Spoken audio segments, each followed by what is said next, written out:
Chers abonnés de Actuel Média d'ici et d'ailleurs, bienvenue dans votre émission Jeune Entrepreneur. Pour suivre nos programmes, abonnez-vous à notre page Facebook Actuel Média, chaîne YouTube Actuel Média, mais aussi sur notre site internet www.actuelmedia.net.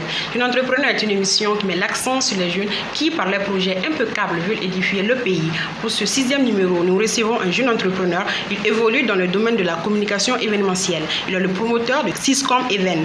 Monsieur Boubacar Sissi, bonsoir. Bonsoir, vous allez bien? Merci d'avoir répondu à notre invitation. Merci. Monsieur Oumar, pouvez-vous nous parler de Syscom Event de façon générale? Ok, donc merci pour la qualité de la question. Syscom Event, c'est une entreprise de communication qui est basée sur d'abord la communication événementielle, la prestation de services, l'imprimerie et aussi le commerce général.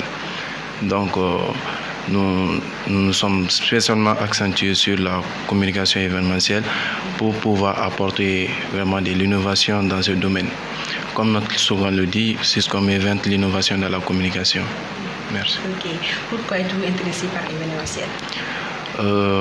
La question me paraît un peu tournée puisque je suis quelqu'un qui a toujours été dans les médias.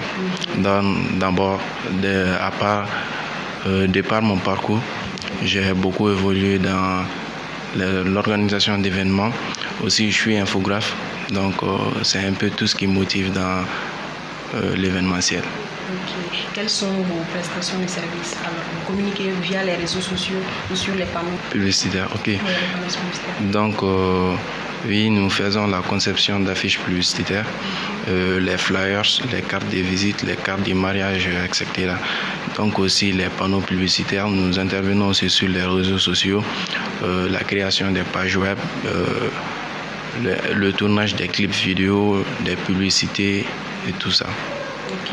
Vous êtes lancé dans la communication depuis combien d'années? Donc, je suis un peu dans la communication, ça vaut, je dirais, 2 ans comme ça. 2 ans. Oui, 2 ans. Voilà. Ok. Vous travaillez, avez-vous un ou des associés? Bon, je n'ai pas d'associés à mon compte, mais plutôt j'ai des agents prestateurs qui travaillent avec moi dans ma boîte.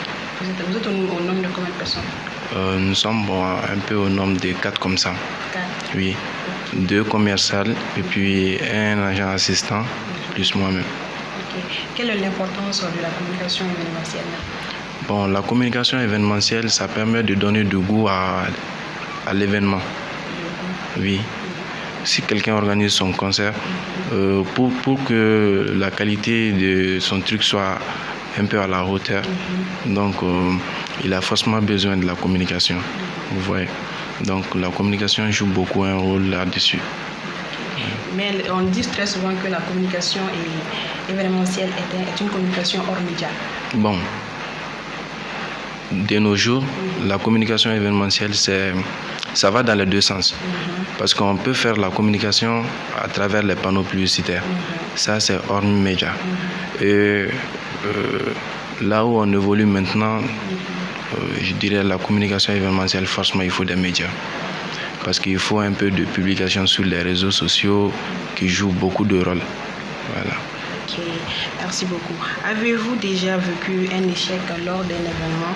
Que changeriez-vous si c'était à refaire? Si j'ai vu un échec, d'abord c'est ça l'entrepreneuriat en fait. Quand même. Voilà, donc si je devrais reprendre les mêmes trucs, donc je vais beaucoup me baser sur les erreurs que j'ai commises au passé. Voilà. D'abord, on a été victime d'une malorganisation, en un mot. Une malorganisation et puis on n'était pas bien structuré. Voilà, ça c'est un peu les gros titres quoi. Et maintenant vous êtes bien structuré alors? Oui, effectivement. Et merci beaucoup. Quelles sont les premières tâches que vous effectuez au lancement d'un événement? D'abord, avant de lancer un événement, nous on étudie d'abord l'événement. C'est quel genre d'événement? Et de deux aussi l'événement, quelle est à peu près la valeur que l'événement peut apporter à notre société. Exactement. Voilà. Donc après tout ça, nous nous lançons sur la communication, sans compter aussi la rentabilité de l'événement. On ne peut pas organiser un événement sans pourtant savoir est-ce que l'événement est rentable. Est-ce que dans cet événement, on va gagner ou pas. Quand même. Voilà. Donc c'est un peu, on calcule les risques quoi. Voilà. Okay. quelle est l'importance de la communication événementielle? L'importance de la communication événementielle, c'est comme si je disais quelle est l'importance du soleil. Vous voyez un peu. Donc, pas seulement dans l'événementiel, la communication elle est beaucoup importante. D'abord, dans les entreprises, on ne peut pas ouvrir une nouvelle entreprise tout de suite sans pourtant avoir besoin de la communication. De deux aussi, en fait, la communication, c'est le noyau, quoi. Voilà, c'est le noyau de tout. Vous voyez. Deux, on ne peut pas organiser des événements sans communiquer. C'est impossible. Sinon, c'est déjà voué à l'échec. Vous voyez. Okay. Monsieur Cissé, nous assistons à la création de beaucoup d'entreprises de communication, il faut le dire. Comment gérez-vous la concurrence? C'est comme ce que je vous avais dit au début. Nous évoluons dans la communication, mais nous nous sommes spécialement accentués sur l'innovation de ce domaine. Vous voyez. Donc, les autres, ils communiquent. Mais nous, ce que nous visons, c'est un peu d'innover le domaine de la communication. Vous voyez. Ok, merci beaucoup. Selon vous, y a-t-il des qualités indissociables à votre activité? La communication événementielle demande-t-il des compétences spécifiques? Bon. Ou bien n'importe qui peut se lancer dans la communication, principalement dans la communication événementielle. Vous savez, l'être humain est fait de plusieurs caractères. Donc, la communication, je dirais, oui, tout le monde peut se lancer dans la communication. Parce que la communication dépend un peu du caractère de tout un chacun. Vous voyez. Donc, il y a quelqu'un, lui, il y a certains genres de personnes, eux, ils n'ont pas peur devant la masse. Vous voyez. D'autres ont peur devant la masse, mais ils peuvent faire du bon boulot à l'arrière. Voilà. Donc vous n'avez pas peur devant la masse? Non, même pas. Okay. Parce que de par mon parcours, j'ai beaucoup étudié. J'ai beaucoup fréquenté des lieux où il y a des personnes, vous voyez. Des études en communication? Bon, plus spécifiquement, je n'ai pas fait d'études à proprement dites en communication. Mais tout ce que j'ai appris dans la communication, c'est à travers les auto-formations, les petites formations que je suivais de part et d'autre. Vous voyez. Donc, c'est un peu tout ça. Ok, merci beaucoup. Avez-vous déjà utilisé des outils technologiques en lien avec l'événementiel? Si. Lesquels? Nous avons utilisé des panneaux, les panneaux lumineux. Deux aussi, nous avons utilisé les réseaux sociaux. Voilà. Quels réseaux sociaux? Bon, on a Facebook, la mère de tous, WhatsApp, les groupes WhatsApp. On a LinkedIn, vous voyez. Mais que utilisez-vous le plus? Bon, nous sommes spécialement basés sur Facebook. Facebook d'abord. Parce que je trouve que dans Facebook, on trouve beaucoup de choses, quoi. Vous voyez. Dans Facebook, on peut se faire vraiment une grande visibilité. Et qui sont vos principaux cibles? Nos principaux cibles sont... Est-ce les jeunes et les vieux? Bon, il y a tout dedans. Il y a des jeunes, il y a des vieux. Vous voyez. Quelle tranche d'âge, par exemple? Bon, je dirais toute personne qui est intéressée par l'événementiel ou bien par nos services. D'accord. Comment voyez-vous Syscom Event dans 5 ans? D'abord, dans 5 ans, je vois Syscom Event comme une renommée de la sous-région. Mais je croyais plutôt que vous allez me demander dans 10 ans ou 15 ans comme ça. Parce que moi, je vois Syscom Event comme une référence mondiale, quoi. Syscom Event doit faire la fierté du Mali. Inch'Allah, et on le fera aussi. Voilà. Oui, dans 10 ans? Dans 10 ans. Pourquoi pas dans 5 ans? Bon, parce que c'est trop tôt dans 5 ans. C'est pas trop tôt. À l'imposer, l'une n'est tenue. D'accord, merci beaucoup. Monsieur Cissé, notre émission met l'accent sur les jeunes qui veulent édifier le pays. En quoi votre entreprise peut-elle édifier notre Bamaliba? Bon, vous savez, la communication, elle est tout. De par la communication, on a beaucoup de trucs dedans. Voilà. Donc, je pense qu'une entreprise qui est basée spécialement sur la communication, eux aussi événementielle. Les événements jouent beaucoup de rôle au Mali. Le Mali est rempli de beaucoup de mystères, quoi. Je ne sais pas si vous me comprenez un peu. Donc, mon entreprise, je le vois vraiment à la hauteur. D'accord. Bonne chance alors. Pour suivre nos programmes, abonnez-vous à notre page Facebook Actuel Média, chaîne YouTube Actuel Média, mais aussi sur notre site internet www.actuelmedia.net. Nous vous informons que nous sommes toujours avec M. Cissé, le promoteur de Siscom Event. M. Cissé, quel événement avez-vous eu plus de visibilité? Plus de visibilité pour l'événement parce que j'ai participé à l'organisation des concerts. Lesquels? Concert de Joe Saramani qui a eu lieu au Babemba. En quelle année? Cette année même. Ah bon? Oui, le soir même de la fête des Tabaski. Voilà. Donc aussi, ça a eu beaucoup de visibilité parce que c'est moi-même qui a fait la conception de l'affiche et tout. Donc aussi, j'ai participé, je ne sais pas si vous suivez la case de l'entrepreneur. J'ai été l'infographe même de la case de l'entrepreneur, Champions Lab, avec Ander Babadjara. Voilà. Donc, je dirais que ces trucs m'ont donné beaucoup de visibilité. Okay. Que pouvez-vous dire sur l'entrepreneuriat à ce moment? L'entrepreneuriat, c'est l'autosuffisance. Parce qu'être jeune, il ne faut pas s'attendre à ce qu'on vous appelle. Voilà. Donc, les jeunes ont des diplômes maintenant. Beaucoup de jeunes ont des diplômes, ils sont assis. Et ils veulent forcément exercer le métier dans lequel ils ont étudié. Là, c'est impossible. Il y a beaucoup de personnes. Regardez à la faculté maintenant. Dans la faculté, c'est bourré de monde. Et tout le monde n'a pas sa place dans les entreprises. Oui. Il faut forcément que les jeunes apprennent à créer des entreprises, les innover et aussi que ces entreprises soient à la hauteur. Mais avec quel fonds? Voilà, là, il y a un petit souci.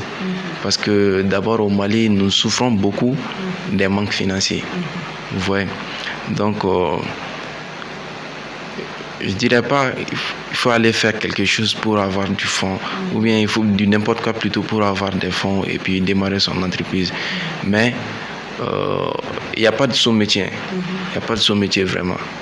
Tu peux vraiment faire un tout petit boulot seulement qui te rapporte un peu pour pouvoir débuter ton entreprise. Tu vois. Moi que vous voyez tout de suite ici, j'ai fait beaucoup de petits boulots à côté. J'ai fait truc là. J'ai été sureur ici à Bamako quand j'étais jeune. Vous voyez. Donc j'ai fait aussi des aides-maçons. J'ai été aide-maçon ici, comme on appelle dans notre langage, manœuvre. Vous voyez. Donc il n'y a pas de sous-métier. Je vais tout de suite vous donner un tout petit truc. Un jeune, il est là. Tu peux rentrer dans les familles. Voilà. Donc tu rentres dans les familles, tu leur proposes, tu vas leur ramasser leurs ordures, quoi. Et puis tu leur proposes une somme. Et essayez de voir si vous avez 10 familles comme ça, avec 10 familles chaque mois qui te rapportent un peu. Même si toi-même tu ne vas pas exercer le métier en tant que tel, mais tu peux recruter des gens. Donc ils vont un peu te donner ce que tu veux. Vous voyez. Donc la qualité de travail que tu veux. Donc à travers ces petits fonds que tu gagnes, tu peux élaborer ton projet avec ça. Voilà. Mais vous avez démarré votre entreprise avec combien? Bon, moi j'ai démarré mon entreprise nettement avec 0 francs. Ah, comment ça? Parce que d'abord, j'étais à la faculté de médecine. Bon, j'ai fait 3 ans au numérus là-bas, après le bac. Vous voyez. Donc de là, j'avais un tout petit PC. Grâce à un grand monsieur, beaucoup le connaissent. Donc il se nomme seulement Rifier Design par sa signature. Donc lui, il faisait des conceptions, vous voyez, tout ça. Donc ce truc me plaisait trop. J'ai commencé un peu à faire des conceptions avec mon téléphone. Voilà. Donc un jour, je l'ai approché, je lui ai demandé comment il fait ses conceptions. Donc il m'a un peu expliqué le truc, les logiciels adéquats et puis comment faire. Vous voyez, des touches seulement, quoi. Donc quand je suis venu à la maison avec ma machine, j'ai commencé un peu à faire des petits trucs, du n'importe quoi, quoi. Oui, ça donne. Bon, ça donnait pas tout de suite, mais je retouchais un peu mes propres photos, je les postais et puis ça me faisait plaisir, quoi. Donc dès là, j'ai commencé à faire des recherches là-dessus, petit à petit, pour innover dedans. Vous voyez. Donc C'est pour cela que je peux dire que j'ai démarré nettement avec 0 francs. Donc quand mes premières conceptions commençaient à donner, les premiers clients que j'avais qui me rapportaient un peu, donc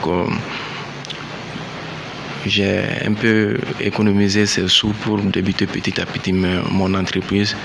Voilà, vous voyez. D'accord. Je dirais que vous avez démarré votre entreprise avec le courage alors. Oui, avec le courage surtout. Avec le courage. Parce que moi, je suis vraiment le fruit d'un échec. De beaucoup d'échecs, je dirais. Ah, comment ça? Bon, depuis que j'ai commencé mes études jusqu'au bac, je n'avais pas redoublé. Donc, je ne connaissais rien du tout de l'échec. Les gens disaient, mais je ne connaissais pas. J'ai fait 3 ans à la faculté de médecine. 3 ans, tu fais l'université, tu as la moyenne, et puis tu redoubles avec la moyenne. C'est décevant, vous voyez. Donc, après ça, je suis allé à l'EAGIC, l'école supérieure de gestion d'informatique et de comptabilité à Tourcoing. Donc, là-bas, je faisais filière réseau télécom. Voilà, donc, vous voyez. J'ai fait 3 ans là-bas. Maintenant, j'ai le licence, je dois commencer le master. Mais, bien vrai que je faisais réseau télécom, c'est toujours la communication qui m'intéresse. Donc, je fais mes petites recherches et puis je persiste un peu dedans. Vous voyez. D'accord, merci beaucoup. Merci. Quelles sont les qualités à être un bon communicant? D'abord, pour être un bon communicant, il faut surtout avoir le courage. Le courage, c'est tout. Tu peux ne pas parler français. Tu peux ne même pas comprendre la langue que les gens sont en train de parler autour de toi. Vous voyez. Donc, c'est avec le courage que tu arrives à faire des petits trucs, des grimaces et que les gens comprennent. C'est pas de parler français, c'est pas d'étudier, c'est pas de connaître les logiciels, c'est pas... Bon, je dirais pas, c'est pas quelque chose qu'il faut forcément être meilleur dans tout ça, quoi. Mais il faut avoir le courage. Il faut avoir la persévérance et puis il faut avoir aussi la motivation et l'amour du métier. Quel est votre regard sur l'entrepreneuriat des jeunes Maliens? Bon, vous savez, le Mali est bourré de talentueux. Je connais beaucoup de jeunes qui sont entrepreneurs, qui ont commencé comme moi. Il y a d'autres qui n'ont pas su comment faire fonctionner leurs entreprises. Vous voyez. Donc, je dirais bon courage, surtout à tous les entrepreneurs maliens. C'est pas facile. Tout le monde le connaît, c'est pas facile. Voilà. Donc, bon, c'est juste un bon courage et puis surtout beaucoup de persévérance. Bien vrai que c'est difficile, mais il faut vraiment persévérer dedans. Ok. Mais attention, nous assistons à la création de beaucoup d'entreprises jeunes.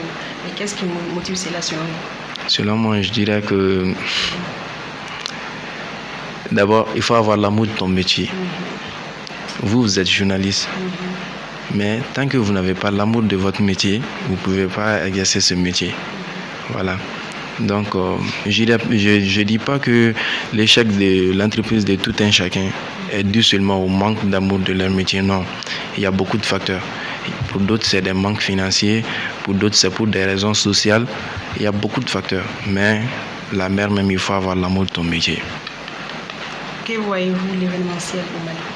Comment voyez-vous l'événementiel au Mali, disons? Ça évolue ou c'est un stand-by? Non, ça évolue. Ça évolue. Ça évolue comme la fibre optique. Ah? Comme la fibre optique. Ok. Voyons seulement, juste dans 5 ans. Bon, avant 5 ans avant aujourd'hui plutôt, le Mali ne connaissait pas un peu tous ces trucs-là. Mais maintenant, quand il y a un concert en ville, un concert bien programmé, tout de suite ça se sent. Parce que, vous voyez, les jeunes Maliens savent comment manier le truc. C'est un peu tout ça. Voilà, la technologie, la communication, voilà. Communiquez-vous pour les entreprises ou communiquez-vous pour les événements? Bon, nous communiquons pour tout le monde. Pour les entreprises, nous sommes basés plus précisément sur l'événementiel, mais nous communiquons pour les entreprises. D'abord, nous avons vraiment une base très forte dedans, parce que nous faisons la conception des maquettes pour les entreprises privées, publiques. Ouais. Donc, Bien vrai que nous sommes basés sur l'événementiel, mais nous communiquons aussi pour les entreprises. Les entreprises, on dirait, c'est une autre porte de sortie pour notre rentabilité. D'accord. Et que pouvez-vous dire aux jeunes qui veulent évoluer dans le même domaine que vous? Je leur dirais d'abord beaucoup de persévérance, puisque c'est des jeunes qui vont commencer. Forcément, ils seront notre concurrent. D'abord, il faut qu'il ait beaucoup de courage. Voilà. Bien vrai qu'il y a la concurrence sur le marché, bien vrai qu'il y a... Mais l'objectif final, c'est d'abord d'élever notre pays au premier degré. Il ne faut pas qu'on dise qu'au Mali, il y a ci, il y a ça. Au Mali, les jeunes ne font que prendre du thé, aller dans les boîtes de nuit, faire certains trucs vraiment bizarres. Voilà. Donc, il faut vraiment que ces jeunes qui vont commencer l'événementiel, la communication, tout comme nous, qu'ils aient beaucoup de courage. Ils doivent avoir beaucoup de courage, de persévérance, la motivation et tout.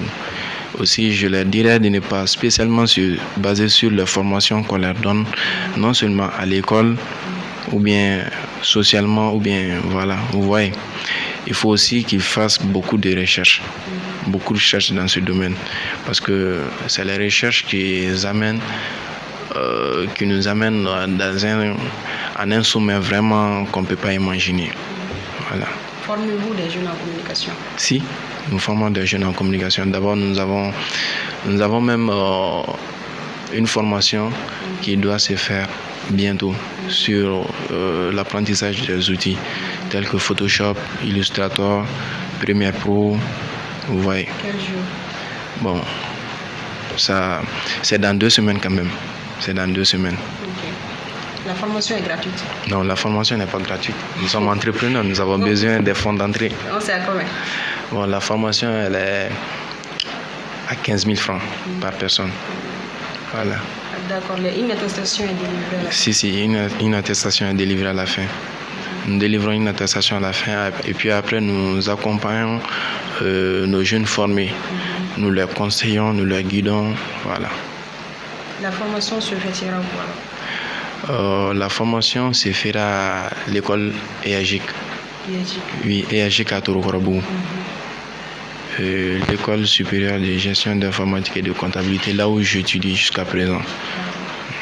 Nous revenons un peu en arrière. Vous avez dit que vous avez fait la faculté de médecine. Continuez-vous avec la médecine? Non, j'ai laissé tout ce qui est en rapport avec la santé. Pourquoi? Dû aux échecs. Les échecs que j'ai encourus au cours de mon parcours scolaire m'ont vraiment touché. Essayez d'imaginer un peu. Vous redoublez, vous avez la moyenne. 3 fois, vous redoublez, vous avez la moyenne. Ça fait vraiment mal, quoi. Okay. Vous êtes découragé alors? Si. Je suis un peu démotivé par le domaine de la santé. Donc, après ça, je dirais par la suite, je suis allé à l'EAGIC pour faire les réseau télécom. De là, j'ai eu des débouchés. J'ai travaillé dans des entreprises spécialement basées sur la télécommunication, telles que FZ Informatique. Voilà. Donc, j'ai travaillé avec les gens de l'AGTIC, aussi un peu avec Huawei comme prestataire. Vous voyez. Donc, mais ce qui me fascine vraiment, c'est la communication que j'exerce. Donc, c'est pour cela que j'ai décidé de laisser tout ça à côté. Bien vrai que je suis un technicien en réseau. J'ai une licence là-dedans et bientôt mon master aussi. Vous voyez. Mais c'est la communication qui m'intéresse. Aussi, je dirais, c'est pas des domaines de la communication et puis le réseau de télécommunication, c'est pas des domaines qui sont vraiment contraires. Ces 2 domaines se retrouvent dans un cercle. Vous voyez. Donc, tant que tu es dans la communication, tu as besoin de la télécommunication. Voilà. La télécommunication? Oui, la télécommunication. La télécommunication et la communication partent ensemble? Oui, ça part ensemble. En quoi? Quand je fais tout de suite la conception des affiches publicitaires, j'ai besoin des réseaux sociaux pour pouvoir les communiquer, pour pouvoir faire ma communication, quoi. Donc, j'ai besoin de faire des boostings sur Facebook, sur Instagram, pour que le maximum de personnes puissent être touchées par mon truc. Vous voyez. Donc, ça se rassemble un peu dans ce domaine. Aussi, les affichages lumineux qui sont maintenant en ville, les panneaux publicitaires lumineux qui sont en ville. Donc, là, c'est un peu la preuve que la télécommunication et la communication se rassemblent. Parce que tu fais la conception de ton affiche, tu le mets sur ton serveur ou bien sur l'unité qui gère le truc là, le panneau lumineux, puis tu fais une programmation là-dessus. Il faut que après après cette affiche, il faut que ça apparaît. Après ça, il faut que l'autre apparaît. Après ça, il faut que l'autre apparaît. Voilà. Ok. Quel appel pouvez-vous lancer aux jeunes qui passent leur temps à prendre du thé? Bon, je dirais prendre du thé, c'est pas quelque chose qui est vraiment condamné. Mais il faut limiter. Il faut mesurer ses limites. Moi, tout de suite, je quitte au bureau le soir, je vais au grain. Je cause un peu avec mes amis de tout et de rien. Mais juste à 23h, je rentre à la maison. Donc, c'est pas condamné de prendre du thé, mais il faut mesurer tes limites. Vous voyez. Donc, c'est bien de se mettre à l'aise parfois parce que tout esprit qui travaille, il faut forcément qu'il se distrait. Vous voyez. Donc, prendre du thé, c'est bien, mais il faut aussi songer un peu à l'entrepreneuriat ou bien à d'autres activités. Et quels sont les principes même de la communication, surtout celle de la communication événementielle? La communication, d'abord, elle est basée sur la motivation. Quelqu'un qui n'est pas motivé ne peut pas communiquer. Vous voyez. Donc, la communication aussi, elle est basée sur le courage. Donc, il faut avoir le courage, la persévérance, la motivation. Merci beaucoup. Monsieur, nous arrivons à la fin de cette émission. Quel est votre dernier mot? D'abord, je salue l'initiative Actuel Média de songer aux jeunes entrepreneurs qui ont commencé à créer leurs entreprises. Parce que nous, ça nous donne un peu beaucoup de visibilité. Ça nous procure aussi en un deuxième temps de se faire connaître, quoi. Donc l'initiative elle est à saluer. Aussi, je remercie les jeunes entrepreneurs, tout comme moi, qui, même s'ils n'évoluent pas dans le même domaine que moi, qui ont décidé quand même d'entreprendre et de développer la nation. Ok, merci beaucoup. Ceci met fin à notre émission. Nous vous informons que nous étions avec Boubacar Cissé. Il est un entrepreneur jeune. Il évolue également dans la communication de l'événementiel. Il est le promoteur de l'entreprise Syscom Event. Merci à vous de l'avoir suivi. Bonne suite de programme. ESGE, École supérieure de gestion spécialisée dans la formation des métiers de la comptabilité et de la gestion d'entreprise.